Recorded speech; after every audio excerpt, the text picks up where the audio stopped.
दोस्तों, पिछले 2 महीने से अमेरिका के जो फैमिली वीजे रिफ्यूज हो रहे हैं, उनकी सबसे बड़ी वजह एफिडेविट ऑफ सपोर्ट I-864 बन रहा है।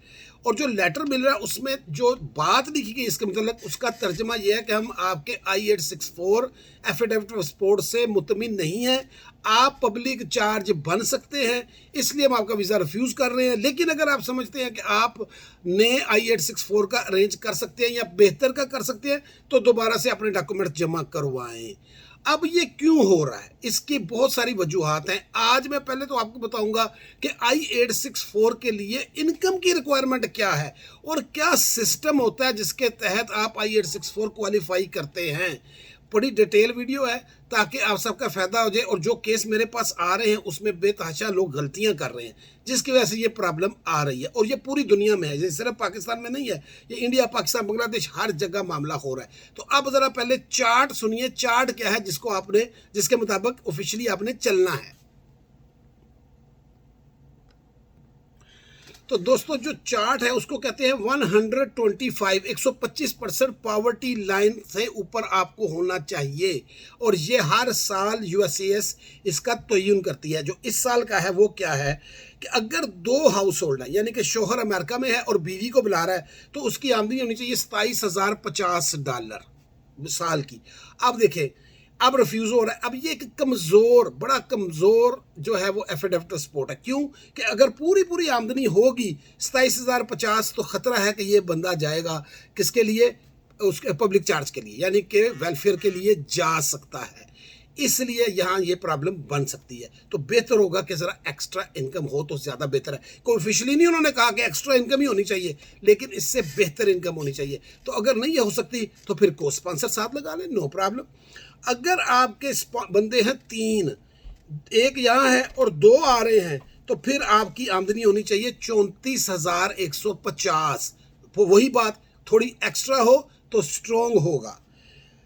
4 बंदे हैं तो आपकी आमदनी होनी चाहिए 41,250। अब मेरे पास जो केस आ रहे हैं इसमें लोगों की आमदनियां इससे नीचे हैं और वो जनाब एफिडेविट ऑफ सपोर्ट दिए जा रहे हैं, जिसकी वजह से उनके रिफ्यूज़ हो रहे हैं। तो 41,250 अगर 4 बंदों की है, लेकिन इससे ज़्यादा हो तो बहुत बेहतर है। 5 बंदों की है जी 48,350। अब 5 बंदे 48,350 मतलब मुनासिब है, लेकिन कोशिश करें थोड़ी एक्स्ट्रा हो, नहीं तो फिर को स्पॉन्सर ले लें। 6 बंदों की है 55,450, वही बात, थोड़ी एक्स्ट्रा हो तो बहुत अच्छी हो जाएगी। 7 बंदों की है 62,550। अब याद रखें एक मेन बात, बंदे कैसे गिनने हैं।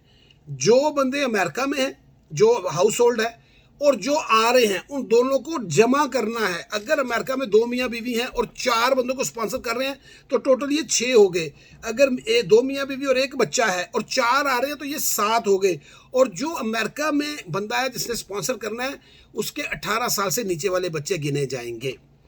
अब आगे जी 8 फैमिली मेंबर, यानी कि 4 यहाँ हैं और 4 आ रहे हैं, मिसाल दे रहा हूँ, तो उसकी आमदनी होनी चाहिए $69,650, $69,650 उसकी आमदनी होनी चाहिए। ये है 8 बंदों तक। लेकिन अब मेरे पास तो ऐसे केस आ रहे हैं जो 8 से ज़्यादा है। तो अब जितने बंदे ज़्यादा होंगे उसके ऊपर उन्होंने कहा कि $7,100 जमा करते जाए। अब 70,000 है तो अब इसके ऊपर 71,100 और जमा कर लें। अगर बंदे 9 हैं, 10 हैं, 11 हैं, उस हिसाब से $7100 जमा करते जाए। वजह क्या बन रही है कि आप पूरी रकम दे रहे हैं, जो कि इस वक्त, अब पहले चल जाता था, अब क्योंकि पब्लिक चार्ज के ऊपर बहुत सख्ती है, इसलिए इसका वजह बनी हुई है कि आपका वीज़ा रिफ्यूज़ हो रहा है और आपको नया I-864 ला के देना पड़ रहा है। तो अगर आप समझते हैं कि आपकी इनकम नहीं बढ़ सकती तो आप को स्पॉन्सर लें। और बहुत सारे को स्पॉन्सर भी बहुत वीक है। बहुत सारे लोगों के केस मेरे पास आ रहे हैं जिन्होंने अपना स्पॉन्सर तो नहीं दे सकता, उसकी आमदनी इतनी नहीं है, तो टोटल 100% उन्होंने को स्पॉन्सर से लिया हुआ है और को स्पॉन्सर भी वीक है। को स्पॉन्सर का तो बहुत स्ट्रांग होना ज़रूरी है। उसकी वजह बता देता हूँ कि को स्पॉन्सर ने आपकी ज़िम्मेदारी लेनी है। अब नए सिस्टम के मुताबिक जब पब्लिक चार्ज की सख्ती हुई है, पॉज लगे हुए हैं, तो को स्पॉन्सर अगर पूरी पूरी रकम देगा तो वो तो बड़ा वीक केस बन जाएगा। उसकी वजह ये है कि यार अपना घर वाला जो है उसके ऊपर वो शक कर रहे हैं कि ये पब्लिक चार्ज पे जा सकता है इसके स्पॉन्सर से, तो जो बाहर का बंदा को स्पॉन्सर दे रहा है तो उसका तो फिर मतलब मसला है ना। इसलिए को स्पॉन्सर का भी एक्स्ट्रा ऑर्डिनरी स्ट्रॉन्ग होना ज़रूरी है। ये वजह बन रही है बहुत सारे केसेस के रिफ्यूज़ होने की। ये पॉज की बात, ये पास तक तो बाद में पहुंचेंगे ना, पहले यहाँ से निकलेंगे तो पास तक जाएंगे। तो इसलिए I-864 के ऊपर बहुत तवज्जो दें, इसलिए मैं स्पेशल वीडियो बना रहा हूँ क्योंकि रोज़ाना ये केस मेरे पास आ रहे हैं।